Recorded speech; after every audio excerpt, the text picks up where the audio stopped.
What would you do if the last words you heard from your mother were a mix of hope and despair, echoing in your heart long after the moment had passed? In the bustling streets of Chicago during the 1930s, where dreams collided with the harsh realities of the Great Depression, Al Capone found himself grappling with this haunting question. As he walked the crowded avenues, the weight of those final words hung heavy on his soul, intertwining with the ambition that had driven him from a young age. Al, a scrappy young man with dreams bigger than the city itself, was a product of his environment. Raised in a working-class neighborhood, he had seen the best and worst of humanity. His mother, an unwavering source of love, had instilled in him a belief that he could rise above the struggles that surrounded them. Yet her words during their last meeting had pierced through his bravado. "You have to choose your path, Al. Don't let the world shape you into something you're not." Her voice trembled with a mix of pride and fear, leaving Al vulnerable, exposed and questioning. The streets of Chicago were alive with the sounds of hope and despair, the clamor of street vendors, the laughter of children playing in the alleys, and the distant sirens of law enforcement painted a vivid picture of a city caught between prosperity and desperation. In this environment, Al's dreams of wealth and success often felt like a double-edged sword. He yearned for a life where he could provide for his family and escape the clutches of poverty, yet he understood that the path he was on could lead to darkness. It was a world where crime and survival danced an intricate waltz, and every decision could tip the scale between triumph and downfall. As Al navigated these treacherous waters, the main conflict of his life emerged. Torn between the allure of power and the values instilled in him by his mother, he faced a daunting choice that would define his journey. On one hand, there was the promise of wealth through illicit means, a seductive force that whispered sweet nothings of freedom and security. On the other, there was the nagging voice of his conscience reminding him of the love and sacrifice that had shaped him. This internal battle manifested physically. Al felt the tension knotting his stomach as he walked the streets, the shadows of his choices looming larger with each passing day. The stakes grew higher when a betrayal shook the very foundation of his world. A close friend, someone he had trusted implicitly, turned informant, revealing Al's plans to the authorities. This betrayal was not just a personal attack, it was an affront to everything Al believed he was fighting for. The emotional impact was devastating, leaving him reeling from the realization that even those closest to him could turn away. It ignited a fire within him, a fierce determination to reclaim his destiny and prove that he was not merely a product of circumstance. As Al grappled with the weight of betrayal, he was also confronted with the broader injustices of society. The Great Depression had laid bare the inequalities that permeated every aspect of life, and Al saw the suffering around him. He could not ignore the stark contrast between the lives of the wealthy and the struggles of the working class. This realization sparked a question that would accompany him. What could he do to change this reality? In the midst of this turmoil, Al's story is not just one of personal ambition, but also a reflection on the nature of survival and resilience. The challenges he faced were not merely external, they were deeply intertwined with his identity and the dreams he held close. Each decision, each failure, and each moment of clarity pushed him toward a path of self-discovery. Would he succumb to the darkness that threatened to envelop him, or would he rise above it, fueled by the love and lessons of his mother? As the city continued to pulse with life, Al Capone stood at a crossroads, the echoes of his mother's words guiding him through the chaos. The journey ahead promised to be fraught with peril, yet it also held the potential for redemption. The question remained, in a world where betrayal and ambition ruled, could love and resilience lead to a new beginning? The answer lay in the choices he would make, choices that would shape not only his future, but the very fabric of the city he called home. As Al Capone traversed the gritty streets of Chicago, the weight of his mother's last words felt like a noose tightening around his neck. He could still see her tear-streaked face, the way her hands trembled as she held onto his, as if she were trying to pull him back from an abyss. The city was a cacophony of laughter and despair, but in Al's heart, a storm brewed. With each step, he was not just navigating the bustling crowd, but also the turbulent waters of his own conscience. The betrayal from his closest friend, Johnny, had shaken him to his core. Johnny had been more than just a comrade in crime. He was like a brother. The revelation that he had turned informant gnawed at Al, festering into a mix of anger and heartbreak. How could someone he trusted so implicitly have chosen to save himself at the expense of their shared dreams? The streets echoed with the laughter of children, a stark contrast to the turmoil within him. He felt the urge to lash out, to retaliate against the betrayal, but a voice deep inside urged him to pause, to reflect. He had always believed that power came from strength, but now he faced a new, unsettling truth. Strength could also lead to isolation. Among the throngs of people, Al met Clara, a fierce young woman who sold flowers on the corner of State and Madison.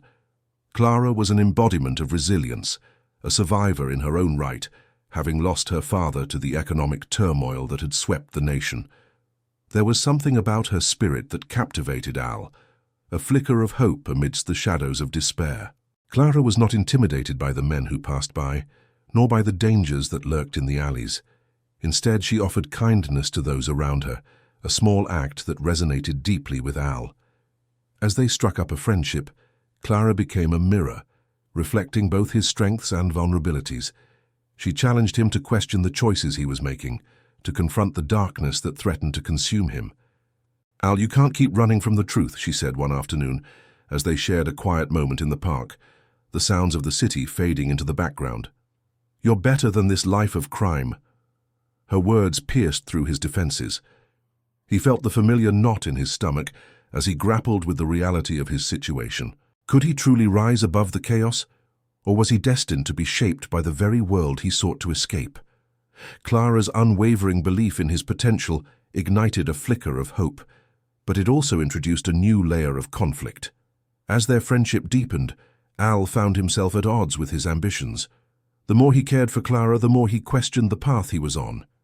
As the weeks passed, the stakes grew higher. Al's ambitions drew the attention of rival gangs, and the tension escalated. He was forced to confront not only the external threats to his safety, but also the internal battle raging within him. Each encounter with rival gang members was fraught with danger, and Al felt the pressure to prove his worth. The fear of losing everything, a life of crime, his friendship with Clara, and the memory of his mother's love, was almost paralyzing. He could feel the weight of the world bearing down on him, testing his emotional and physical limits. One fateful night, a confrontation broke out in a speakeasy that Al frequented. As he navigated the chaos, bullets whizzing past, he realized he was not just fighting for his survival. He was fighting for the person he wanted to become. In that moment of chaos, he saw Clara's face flash before him, her unwavering spirit urging him to make a choice. The adrenaline coursed through his veins, but beneath it lay a deep-seated fear of losing everything that mattered. After the chaos subsided, Al found himself alone in a dark alley, the echoes of gunfire still ringing in his ears. Blood dripped from a gash above his eye, a painful reminder of the night's events. As he pressed his back against the cold brick wall, he felt the weight of betrayal and ambition coiling around him like a serpent. He was trapped in a cycle of violence, and each choice he made only seemed to tighten the noose. In the hours that followed, Al wrestled with his demons. The realization struck him like a thunderclap. He had to choose a path not just for himself, but for those he cared about. Clara's unwavering support had ignited a newfound sense of purpose, and he felt a glimmer of hope rising within him amidst the chaos. But would he have the strength to break free from the cycle of betrayal and ambition, or would he succumb to the darkness that had claimed so many before him? As dawn broke over the city, Al stood at a precipice, his heart heavy with uncertainty. The choices ahead loomed like shadows, each one capable of leading him toward redemption or deeper into despair. The echoes of his mother's words reverberated in his mind, urging him to find a way to navigate the complex web of ambition, morality, and survival. In a city where betrayal lurked around every corner and dreams were often just illusions, Al Capone faced the most significant challenge of his life: to rise above the darkness and forge a new path, not just for himself, but for the city he called home. As Al Capone stood in that shadowy alley, the night's chaos still echoing in his ears, New challenges began to unfurl before him, like the dark tendrils of smoke rising from a distant fire. The tension between his burgeoning feelings for Clara and the violent world he inhabited grew more acute, threatening to pull him apart. The betrayal by Johnny, once a wound, now festered like an open sore, reminding him that trust was a luxury he could no longer afford. Just as he was grappling with the knife edge of his emotions, a new threat emerged. Rival gangs were circling like vultures, sensing weakness, and Al knew he had to act decisively. One evening, as he met Clara to discuss their future, the unthinkable happened. A gang of thugs ambushed them, shattering the fragile peace they had carved out in the chaos of the city. Al fought back fiercely, adrenaline pumping through his veins, but the fight was brutal and overwhelming. Clara, caught in the crossfire, was knocked to the ground, her flower basket spilling across the pavement. As Al fought off the attackers, he felt a surge of panic that threatened to paralyze him. In that instant, he realized that his choices affected more than just himself. They had the power to endanger Clara's life. When the dust settled, Al cradled Clara's head in his lap, the shock of her being hurt, cutting deeper than any physical wound he had ever sustained. Her eyes, usually so bright and full of life, were clouded with fear and confusion. The realization that he had drawn danger into her world filled him with a guilt so profound it felt like drowning in a sea of regret. Clara's voice trembled as she whispered, "Al, this isn't just about you anymore. I can't be part of this life if it means living in fear." Her words hung heavy in the air, and the emotional rift between them widened. Al felt the walls closing in, each moment spent in silence amplifying the weight of his decisions. The very thing that had given him hope now felt like an anchor, pulling him deeper into the darkness. He had always been driven by ambition, but now, faced with the potential loss of Clara, he began to question the worth of that ambition. Was it worth sacrificing the one person who believed in him? As Al navigated the emotional fallout, the external pressures mounted. News of the attack spread quickly through the streets, and rival gangs saw this as an opportunity to undermine his authority. Al faced a relentless onslaught of challenges. Rival factions began encroaching on his territory, and whispers of betrayal swirled around him like a storm. He found himself isolated, his closest allies either too scared to stand by him or too embroiled in their ambitions to offer support. The betrayal of Johnny echoed in his mind, a constant reminder that loyalty was fragile in this world. The days turned into weeks, and Al's physical state began to deteriorate. He was plagued by sleepless nights, haunted by nightmares of Clara being hurt again. The weight of his choices manifested in fatigue and a scar that ran deeper than the gash on his forehead. Each confrontation with rival gangs drained him, not just physically, but emotionally. He began to realize that his relentless pursuit of power was pushing him further away from the person he wanted to be. Clara's determination, however, sparked something within him. She began to take a stand, rallying the women in their community to advocate for safer streets, igniting a movement that began to challenge the status quo. Al watched her with a mix of admiration and helplessness. She was a force of nature, embodying the very resilience he admired, yet he felt like a shadow of his former self. The more she fought for change, the more he feared that his life of crime would destroy the very foundation of her dreams. Al faced an agonizing truth. He was either going to lose Clara forever or have to confront the darkness that had taken root in his heart.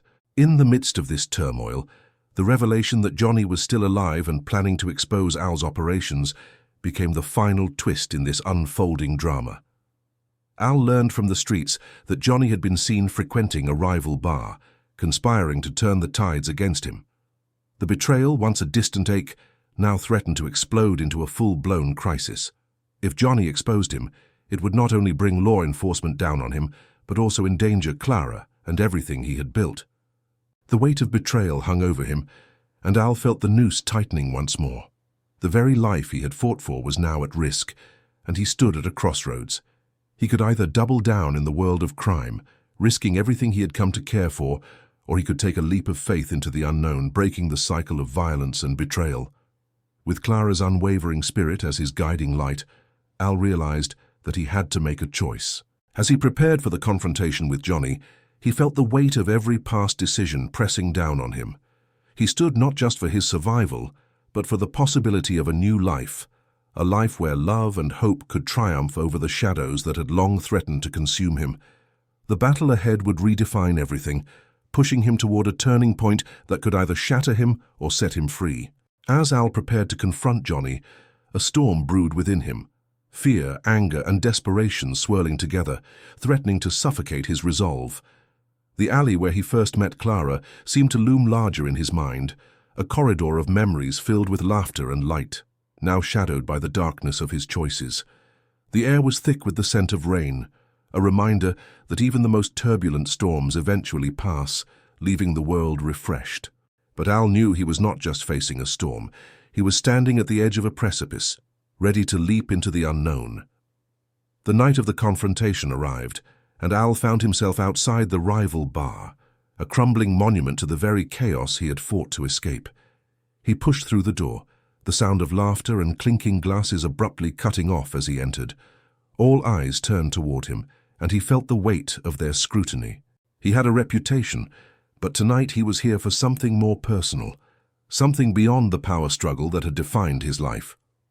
As he spotted Johnny sitting at the bar, a smirk plastered across his face, as if he owned the place, Al felt a surge of rage. Each step he took toward his former friend was laden with memories, the camaraderie they once shared now reduced to a bitter betrayal. Johnny's laughter echoed in his ears, a haunting reminder of the trust he had misplaced. But as Al neared him, something strange happened. The anger that had fueled him began to dissipate, replaced by a clarity he hadn't expected. "Johnny," Al said, his voice steady but laced with emotion. "We need to talk." Johnny's smirk faltered, replaced by a look of feigned innocence. "What's there to talk about? You're in over your head, Capone. This is my territory now." The words struck Al like a slap, igniting a fire within him. But instead of retaliating, he took a deep breath, focusing on the weight of Clara's love and the community she was building. He realized that this confrontation was not just about revenge or reclaiming his power. It was about choosing a different path. "No, Johnny, this isn't just about territory. It's about people. People like Clara and the lives we've affected. I'm done with this cycle of violence." The bar fell silent, the patrons hanging on every word. Al felt the tension building, a mix of disbelief and curiosity swirling around him. Johnny's expression shifted, irritation morphing into a sneer. "You think you can just walk away? This isn't some fairy tale, Al. You think she's worth risking everything for?" In that moment, Al realized that Johnny had no idea what true love meant. Clara was not just a part of his life. She was the reason he wanted to change. And as he stood there, he felt the weight of his choices shift. No longer was he just a gangster seeking power. He was a man fighting for something greater than himself. "You don't know her. You don't know what she inspires in me. I won't let you drag me back into the darkness." Johnny's laughter rang hollow, but Al didn't waver. He saw the flicker of uncertainty in his former friend's eyes, a recognition that perhaps he had underestimated the depth of Al's resolve.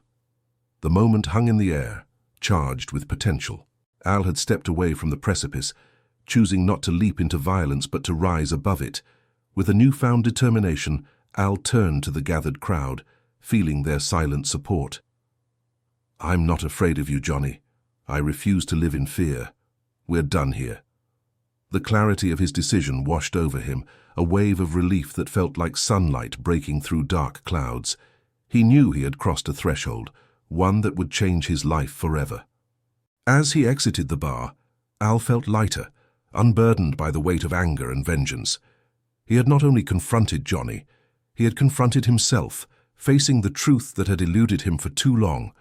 The street outside glistened with rain, and in that moment, he envisioned a future where he could build a life with Clara, free from the chains of his past. The echoes of conflict still reverberated in the city, but Al felt empowered, ready to face whatever challenges lay ahead. The turning point had ignited something within him, a spark of hope that he could forge a different path, one where love, not fear, would guide his choices. As he walked away, determination fueling his steps, he knew he had set in motion a series of events that would lead not just to his redemption, but perhaps to the salvation of his community. The true battle was only beginning, but for the first time, he felt equipped to fight it.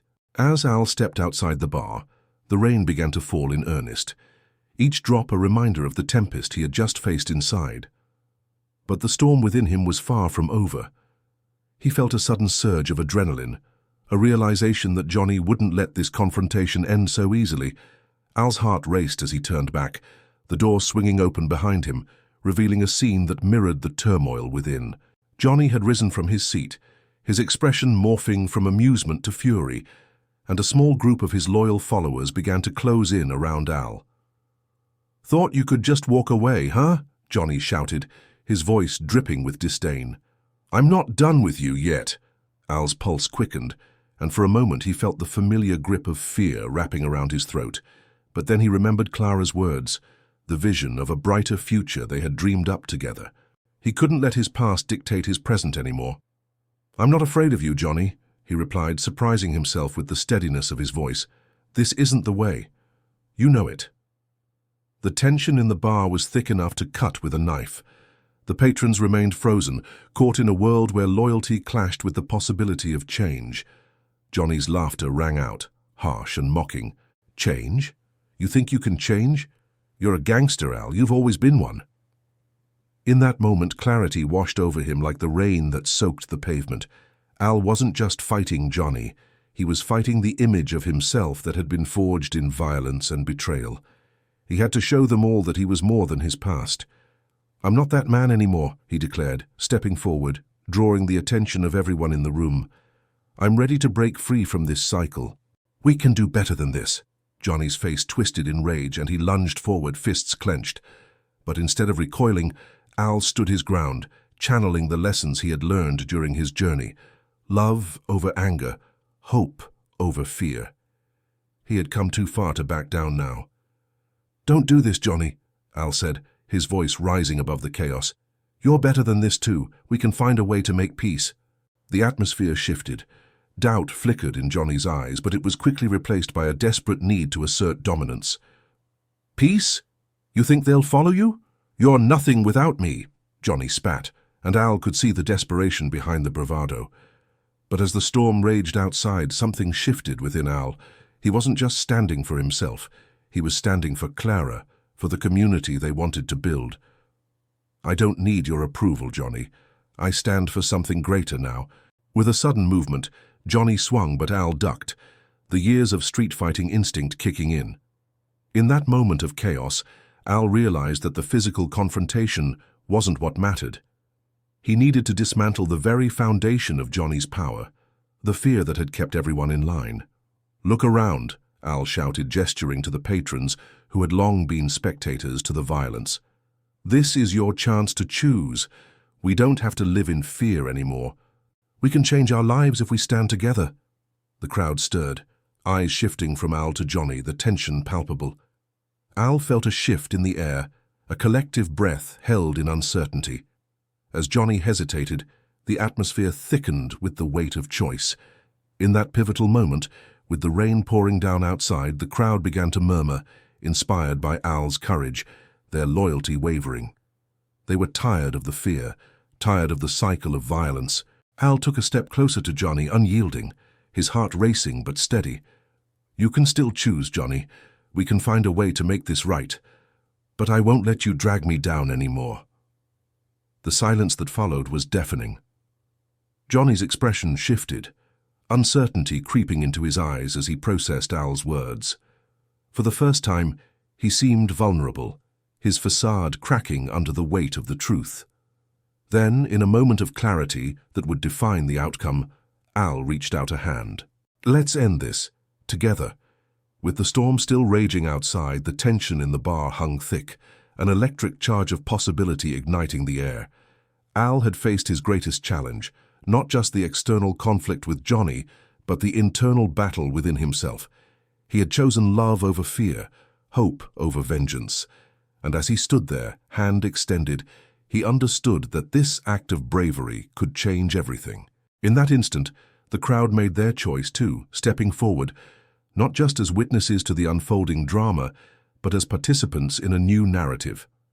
Johnny faltered, the fight leaving him as he weighed his options, the rain pouring down as a cleansing force outside, symbolizing the potential for a fresh start. Al's heart swelled with emotion, realizing that even if Johnny rejected his offer, he had already won in a way that mattered most. He had broken free from the chains of his past, and in doing so, he had inspired others to consider a different future. The storm, both outside and within, was beginning to clear. As the murmur of the crowd grew louder, the tension in the air shifted, tangible like the thick humidity of the storm outside. Johnny's expression faltered, the bravado that had once fueled his dominance crumbling as Al's outstretched hand hung between them, offering a lifeline that transcended their violent past. The room held its breath, a collective heartbeat echoing the struggle for a new beginning. In that moment, something remarkable happened. One by one, patrons began to step forward, emboldened by Al's courageous stand. They moved toward him, breaking free from their allegiance to Johnny and the fear that had kept them shackled.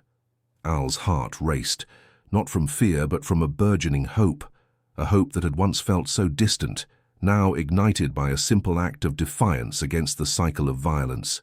Johnny, cornered by the unity forming around Al, looked around, desperation clouding his features. The whispers of the crowd grew louder, voices rising in support of the change Al was advocating for.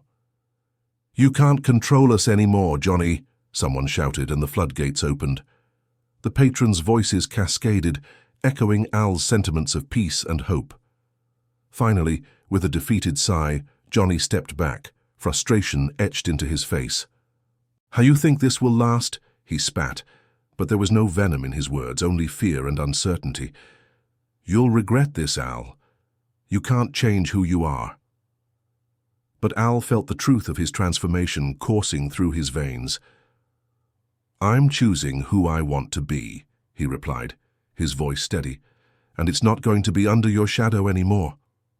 As the rain continued to pour outside, cleansing the streets, the storm inside the bar began to settle. Johnny's followers, once unwavering, now stood at a precipice of choice. They looked to Al, a man who had dared to dream of something better, and they felt their own dreams stir to life. In the aftermath of the confrontation, Al found himself enveloped in a newfound sense of purpose. He had taken the first step in dismantling the empire of fear that had governed their lives. The patrons rallied around him, forming a community determined to support one another, to forge a path of hope in a landscape once defined by despair. Clara would be proud, he thought, imagining her smile as she witnessed the change they had fought for. But it wasn't just about Al and Clara, it was about every individual who had lived under the weight of Johnny's tyranny. As they began to organize community meetings, sharing ideas and aspirations, Al realized that he was not just transforming his own life, but catalyzing a movement. The once frightened faces of his neighbors began to shine with possibility, and the fear that had once silenced them was gradually replaced by a chorus of hope. In the weeks that followed, Al became a leader in his community. He worked tirelessly to foster dialogue, to establish programs that prioritized education, job creation, and healing. Johnny, although still lurking in the shadows, found his influence waning. Al's determination had sparked a light that Johnny could no longer extinguish. Reflecting on this journey, Al understood the sacrifices that had been made, not just his own, but those of everyone who had put their faith in him. They had all been shackled by the past, yet together they were redefining their futures. Each meeting, each act of solidarity reminded him that change was not easy, but it was possible. He learned that true strength lay not in domination, but in vulnerability, in the willingness to extend a hand toward others. As he stood before the community one evening, the rain now a distant memory, Al felt a profound sense of peace. He had come to understand that the greatest battles were not fought with fists, but with hearts open to change and minds willing to embrace new possibilities. He had broken free from the chains of his past, and in doing so, he had inspired others to do the same.